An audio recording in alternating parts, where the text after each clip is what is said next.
Daria Albinger, ABC News correspondent, joins us to talk about it. Good morning, Daria. Good morning. How are you, McGraw? We're doing good. What are the projected numbers for today? You know, what we're hearing from analysts is anywhere between 190,000 and 200,000 jobs created in October, which, you know, if you go by the past couple of jobs reports, or actually more than a couple, is right in line with what we've been seeing every month. But there's a lot weighing in, you know, and as you said, one of those things is the fact that we're now just, 4 days from a midterm election. And we're looking at an election where the economy has been one of the central issues, or at least it has been for both parties, at least until the last couple of days. Since then, President Trump has kind of put immigration reform on the front burner. In the economy, we haven't been hearing him talk about quite as much.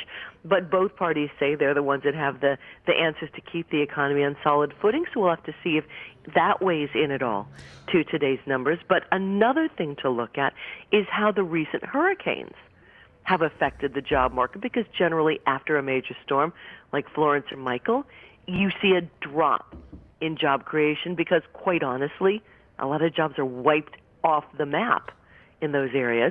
Then you see a surge in hiring as the reconstruction begins. So we'll have to see where we are in that process. And one more thing to factor in, if this isn't enough to make your head spin, you've got holiday hiring now starting to ramp up.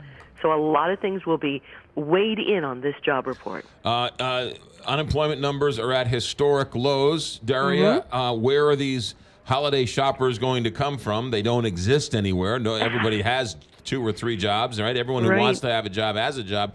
And wages now finally are starting to rise, correct? They're starting to tick up. Earlier this week, I spoke to the National Association for Business Economics, and 3/4 of the respondents to that survey said they plan to start raising wages in the next quarter if they haven't done so already. And you know what, McGraw? This is just something that employers are finding that they have to do, because just like you said, everybody that has a job, wants a job, has one for the most time, or who is looking for a job is likely to get a job. The big question had been, what are you going to get paid? Now employers are waking up and smelling the coffee and saying, you know what, if I want the best and the brightest, I'm going to have to pay them more.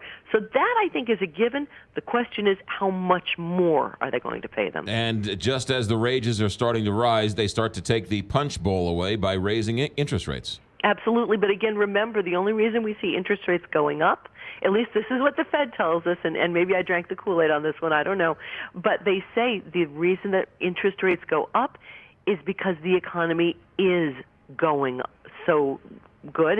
It's operating, on all 4 cylinders, if you will, and it's kind of a stopgap measure, because if we see things go too good too quickly, things like inflation happen.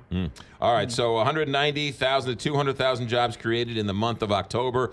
That's the number, and they'll come out, a little over from an hour from now, right? Actually, no, in about 7 minutes. Oh, 8:30 right. Eastern time. Yeah, I was 7:30 talking. Eastern time. Yeah, we should see it. Daria, right. thanks for checking in. Have a good day. All right, you too.